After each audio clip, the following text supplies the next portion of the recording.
Welcome to F1 Through Sports, where passion meets precision.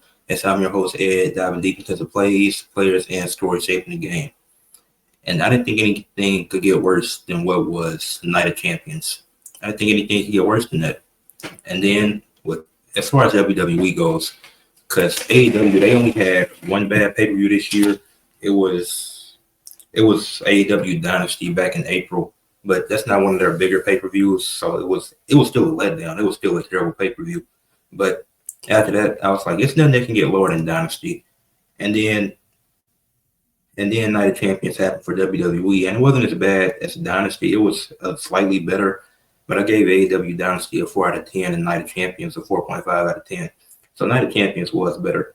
And I was like, this nothing that can get worse than these two. Under a 5, I'm not that harsh. And then WarGames happened at 3.5 out of 10. And before anybody mentions WrestlePalooza, it was not that damn bad. Y'all think it's bad because of where some of the endings bad, yes. But you telling me like the Brock and John match starting to show that was stupid. That match didn't need to happen.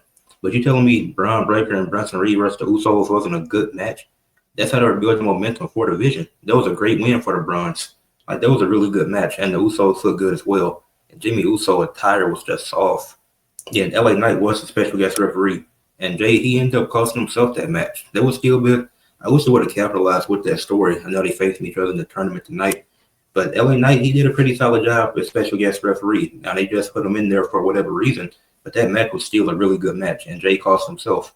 He cost him and his brother. Stephanie and Io Sky, top 10 match of the year. I got it as the 6th best match of the year, wrestling wise, not just WWE, not just women, but the 6th best wrestling match of the year. Stephanie and Io, that was an amazing match. They both did their thing. The CM Punk mixed tag team match, it was mediocre. It wasn't terrible.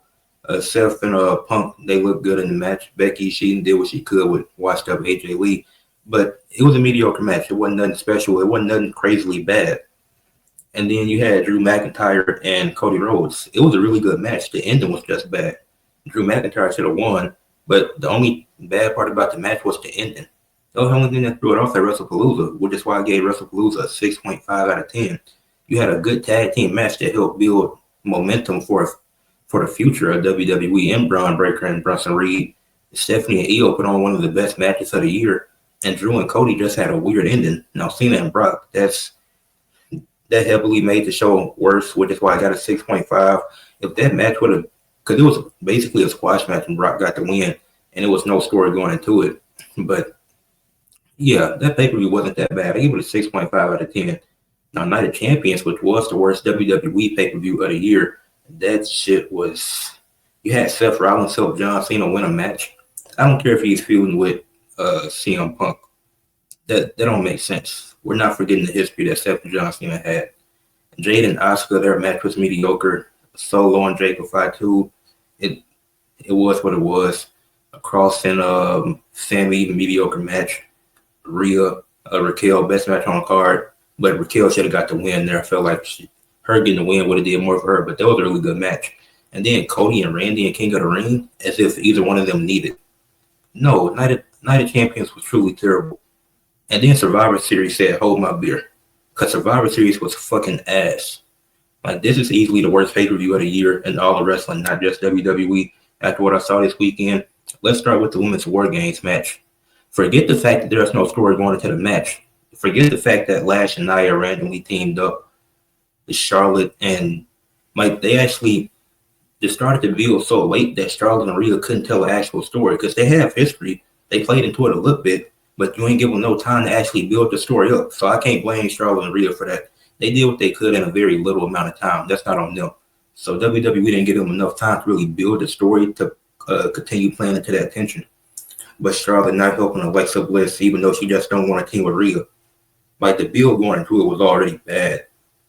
And then you had the two women in the advantage match start the show. So Asuka and Charlotte are in the advantage match. And they were in the advantage match. Charlotte got the win because the heel side for the men had the advantage, or the face team for the women had to get the advantage. And then you go into the match with them starting it off. Why are they starting when they just did the advantage match the night before? It was pre-recorded. That doesn't matter. But when did the show air? That Friday. So going into it, you have to play into it. But I guess kayfabe don't matter. I mean, it don't. But Charlotte and Asuka starting WarGames off after being in the advantage match, it doesn't make sense. They just wrestled to get their team the advantage. Realistically, they should come in fourth, either fourth or third, because Rhea was going to come in last regardless. I'm glad this.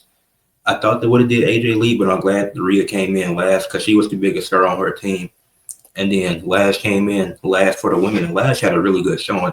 Shout out to Lash Legend. She looked great in the match. She was the MVP for the heel side of things. They made my GOAT look soft. Becky Lynch look soft as hell in the match. Like, she had some cool moments, but it's like, why is she running away from AJ Lee? AJ Lee makes her tap again. AJ Lee came in fourth and did the least amount of work. It's typically the person that comes in last that does either the person that comes in last or first. Well, not first or second. They usually do the least amount of work. But she came in fourth and didn't do anything. Because Rhea, the bigger stars, they had to have Rhea come in last in that match, especially for the face team. So I was confused on AJ Lee being like, she didn't do anything in the match. Like, it was just time she was disappearing. You ain't even see her. Io Sky, I think Io, Asuka, Kyrie, they all can forget the order, but they all came in around the same time. So that was pretty cool. Kyrie saying, I didn't really like the green chain. That looked weird. Like, she could have just brought a regular chain. It's like, as a heel, why are you? That's a super babyface type of chain. If it was like black, then I could see, like, okay, that's a cool touch with them being heels. If it was like a black chain, but it should have just been a regular gray chain. Like, green, that's a terrible color for a heel to have a green chain in a WarGames match. It's like Kyrie saying, she had some cool moments in the match. I think the Kabuki Warriors, they both showed out for the heel side as well as Flash. Nia Jax did some cool stuff, but this match was just hella confusing. I didn't really understand what was going on. Like, it could have been so much better if it had an actual story to it. And then I think the order was shocking because Becky Lynch came in early. I thought Becky would have came in last for her team, but Becky Lynch came in kind of early because Nia and Lash were the last two out there. But yeah, the match. And then, like I said, Becky Lynch tapped to AJ Lee again. That's just terrible. I think coolest spot. I mean, he'll do a trash can spot every year. I mean, it is what it is. If she's gonna keep doing it, then do you, I guess. But I don't know what her record is. I should have pointed that out because I feel, well, that's because she's been in every WarGames match. I should have pointed her record out. But I'm trying to. Yeah, Asuka, she missed it Lash Legend by mistake, which that's interesting. Okay. And then that's how they ended up getting the win, and AJ Lee made Becky tap. Even though from a different angle, it looked like she didn't tap. She was waving her hand to. The match was bad. It was a terrible way to start the show. The order, not even the order, but the first two in the match just didn't make sense. And then it was really just throughout the match. Becky Lynch came out second. I'm like, that's interesting. Okay. But yeah, the women's WarGames match, not enjoyable. It had some cool spots. Lash Legend did her thing. She was the MVP of the match, in my opinion. I really love what Lash Legend was able to do. I think she got a bright future. The second match, John Cena versus Dominic for the IC Championship. John Cena's career is going to end with 3 of his last 4 matches being against Dominic Mysterio. That's a crazy sentence to say. And it's not like Dominic is bad, but what does him being a double champion do at this point? Like, him being a double champion initially, cool. And WWE put themselves in a tough position because it was like, Cena doesn't need Grand Slam. Like, you could have did it. If you wanted to do that, why not have him get the IC title first at WrestleMania? Then at SummerSlam, he will come world champion again for the fun to become 17-time world champion. And it's like the Grand Slam is supposed to feel special. So like Cena getting it is fine, but why wait till he has 3 dates left? It's not really a story. Like this story won't be remembered. John Cena and Dominic, like, people aren't going to remember this story. People going to remember his last match just because it's John Cena and it's his last match. Like, that's just something that you're going to remember regardless. Well, it depends on who it is. Remember, Kurt Angle's last match was against Baron Corbin, and then Sting's last match was a tag team match with Darby Allin. And Sting's retirement tour was done very well by AEW. Shout out to them for that. But it's like, I don't dislike Dominic, but it's like him being a double champion again, it don't serve a purpose. He's a two-time double champion with the IC title and AAA championship. That don't make sense. And then Liv came back. That's cool. It took 6 niggas to beat a 50-year-old John Cena. You telling me you needed 3 women? You needed 3 men. It took 6 different people to beat a 50-year-old John Cena. He needed all that. That's crazy to me. And Brock Lesnar, what Brock and Dominic different, but Brock Lesnar packed up John Cena in less than 10 minutes. Cody Rhodes didn't even have that much help at SummerSlam when they went at it, when they were both faces again. Cody Rhodes just won the match. It takes 6 people to beat John Cena. Cody Rhodes and Jey Uso beat John Cena and Logan Paul in a tag team match. It wasn't that many people involved. John Cena was the final 2 in the Royal Rumble with Jey Uso. He won the Elimination Chamber, which featured 5 other people. And he wasn't doing the most work. I'm just like, it takes the entire Judgment Day and a ref bump and a fake injury that could have went really bad. So Penta actually got injured doing that. Then you make a joke out of it by having Dominic and John Cena do it. You know how disrespectful that is? Penta actually got injured. So you do a fake spot where it's like, oh, Dominic is playing injured, so these people can get involved. There's ways you can fake an injury to get people involved, but doing that spot where he lands on his fucking neck is egregious. Because if he would have been hurt, that would have been detrimental. Because then you have a double champion. Because if you would have had to call it audible, John Cena's going into his retirement match, and we all know he's going to lose. Because with him not being champion, it makes him more unpredictable. With him being champion, it's very predictable that he's losing. Because he's not going to retire with the IC title. If he was WWE champion, it would be different. Like, that could be possible. But he's not going to retire with the IC title. It don't make sense. So you do a dumb fucking spot and have a fake neck injury. That could have went really bad. He landed on his neck and he's grabbing his shoulder. First of all, Dominic is a dumbass for that. But you needed everybody in Judgment Day to beat up on John Cena. And on Monday Night Raw, you're going to brag about it, right?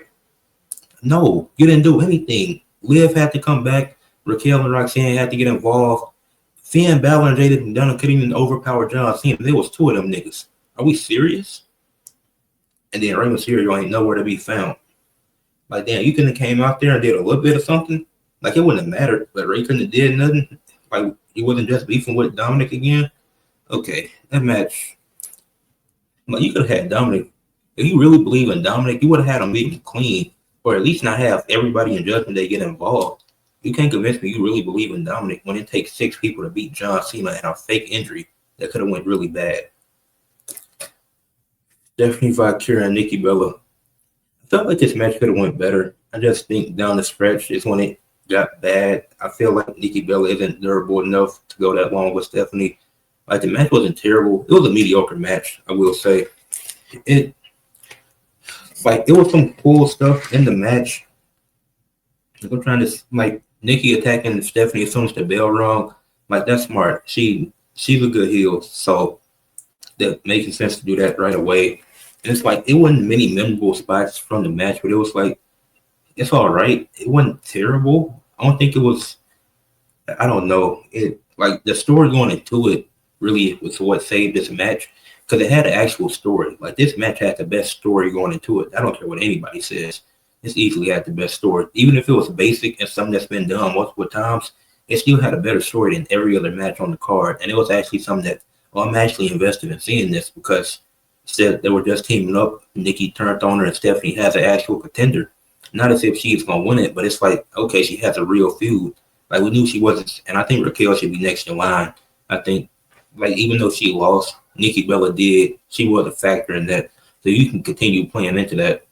But Stephanie ended up winning. The devil's kiss was really weird because she hit it perfectly on the announce table. Then Nikki, she wasn't on her knees when they were in the ring, and people are saying, "Oh, it's because of her neck." No, that's not an excuse, because she sold it perfectly and they both executed it well on the outside of the ring. So why can't she do that on the inside of the ring? Isn't the announce table more dangerous doing the devil's kiss than in the middle of the ring? So that was on Nikki. That was a botch by Nikki Bella on that second devil kiss. And then Stephanie did the corkscrew splash and she retained the title. It was a mediocre match. It wasn't terrible. It wasn't good either. It was that super mediocre. So at least Stephanie retained. The men's WarGames match. Oh, brother. Woo! Oh, the men's War Games match. It's a lot that went wrong. I don't. Oh, when Brock Lesnar came in there, he nearly killed Jey Uso and CM Punk. He dropped both of them on their head. I was like, yeah, Jey Uso, he's not surviving. I thought he was young for it. Then he did the same to Punk. I was like, okay, they can still go, but that was dangerous. Brock, I don't know. And then when commentary pointed this out, they said Brock Lesnar ain't teamed with nobody since 2004. He ain't teamed with nobody in 21 years, and he's just teaming with the Vision, Drew, and Logan. Especially Drew, as if y'all wasn't beefing 5 years ago. Like, what are we doing here? Also, another War Games match with no story going into it. Like, you haven't teamed with. Let's get this. Let's not forget about this in 2023 when Brock came back to team with Cody. Obviously, it was 9 minutes left in the show. We know that tag match wasn't happening. It was like the entrance took like 2 or 3 minutes too. So it was like 5 minutes left in the show. So I knew a tag match wasn't happening. You came back to fake like you were teaming with Cody and turned on him for no reason. Now the story was good and it helped build up Cody. Then you come back again and you team with Drew McIntyre, who you had beef with 5 years ago, as if you haven't teamed with anybody in 21 years and you're comfortable teaming with Drew just because Paul Heyman said so. That don't make sense to me. Like, I don't like how it's no tension on the heel team. How is there no tension on the heel team? That don't make any sense to me. As if, like Drew and Brock specifically, even Brock and the Browns, like Braun Breaker and Bronson Reed don't feel a way about Paul Heyman being around Brock now that he's been back. Like, since he's been back, we done seen him be around him a few times. He walked into the ring for the John Cena match that night at WrestlePalooza. So they don't feel a way about that. Then Logan Paul, he just feel out of place. I don't like. I think it's because they put him in at this point. I feel like if he would have started out with the Vision initially, it might have been different. But he just feels out of place right now, in my opinion. And it's nothing against Logan. It just feels kind of weird with him being in the Vision. But yeah, Brock Lesnar nearly killed Jey Uso and CM Punk, dropping both of them on their heads. Braun Breaker also. Braun Breaker. Oh my goodness. I don't know how he survived that. I thought he was done for. I thought he was seriously hurt. Mid-match yeets. Are we serious? You're yeeting. They're in the middle of the fucking match. In war. This shit is called War Games. And this nigga is having a concert. Nigga, go to war. It's no fucking pressure on your opponents. Nigga, it's Jey Uso. He's fucking yeeting. Cody Rhodes is resting. Then CM Punk got a fucking chair doing this. Like, nigga, get on the fucking attack. It's like, oh, you have the advantage at that point. You take advantage of having the advantage. If you have the advantage, why are you not taking advantage of it? Like, you got 4 dudes in the ring. You got these dudes down, and you're not taking advantage of it because you want to yeet mid-match. You want to play air guitar with a fucking chair. Are we serious? Like, okay, he didn't get to do the yeet. I don't care about that. And I like Jey Uso. But this is war. It's not time to yeet. You got to let that shit go. And then I can't put all the blame on Jey Uso because it's like Jimmy, he trying to do a little something. He was punching somebody. Got Cody trying to get his feet back together. Like, Cody was just wrestling. You got CM Punk playing air guitar with the chair. Then Jimmy Uso, he only threw a few punches and got back to celebrating too. Like, no, go to war. Y'all had the advantage. Take advantage. Because then when the other person comes in, they're going to have momentum. Because that's when Brock came in. Brock they didn't have the advantage. It was actually 4-4 because Brock was he was the last entrance for the heel team. So it was 4-on-4 and they had their opponents down and then Brock music interrupted. But it's like, that's not an excuse. Like, no, it's called a War Games. Why the fuck are you dancing? Why the fuck is Punk playing the air guitar with a chair? Like, that's not cool. That ruins the match. That defeats the purpose of the match. It's 4-on-4 now. You're waiting for the other team to have the advantage. But that 4-on-4, you could have eliminated one person. You could have had you could have had Jimmy Uso try to spear Braun Breaker through the cage, or at least, or Bronson Reed. Y'all could have took him out because he was the biggest guy technically in the match at that point.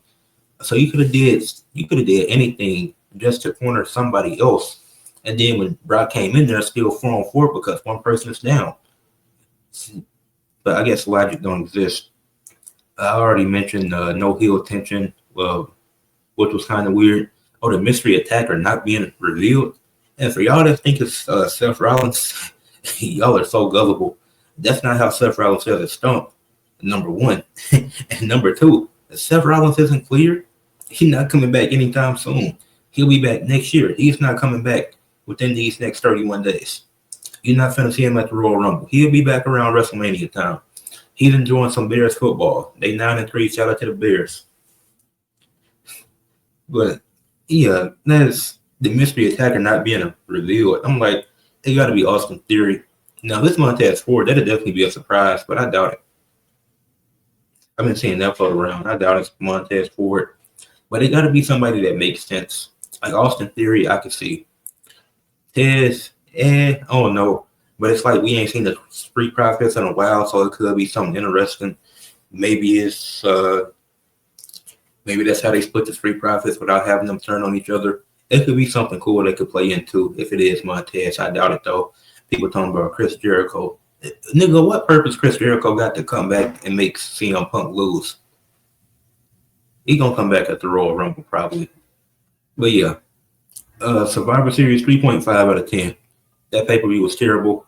I am glad the Brown Breaker pinned CM Punk though. You're building new stars. You got to get big wins. A champion can take a loss. Like I don't know why we act like champions can't take losses, and it's a reason that he lost the match too. So it's like I don't have a problem with CM Punk losing. Like CM Punk, he took the pin. That's fine. They're teasing WrestleMania. They want to.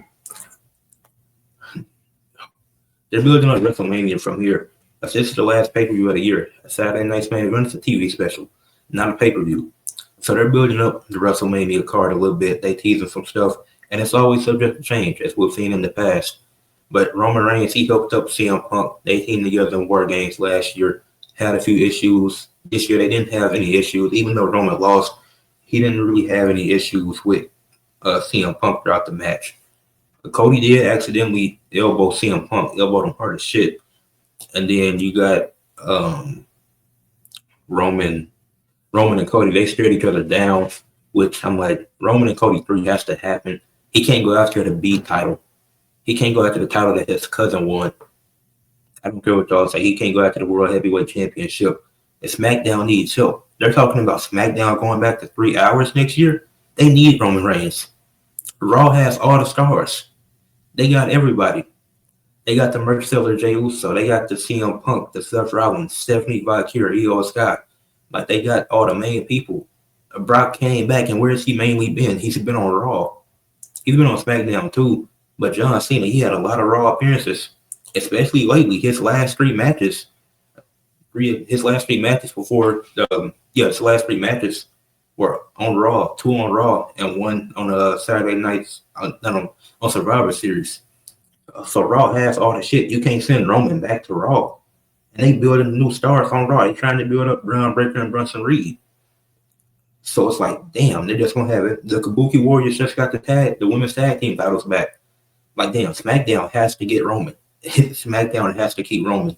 So I think that's, and plus Roman, not even just the B title, but SmackDown, they need Roman. It's very apparent. They ain't even run.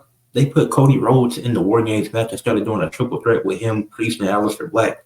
But no matter how y'all feel about them two, whether you think they mid-carders or not, they are contenders, especially Aleister Black specifically. He pinned a former world champion twice. He beat him twice. So is he not in contention for a world championship match? He's not going to win it. Of course he's not going to win it. But you can run a triple threat or even a fatal four-way with Drew, even though Drew will probably lose again. And just the way that he wins, then that's just a consolation prize.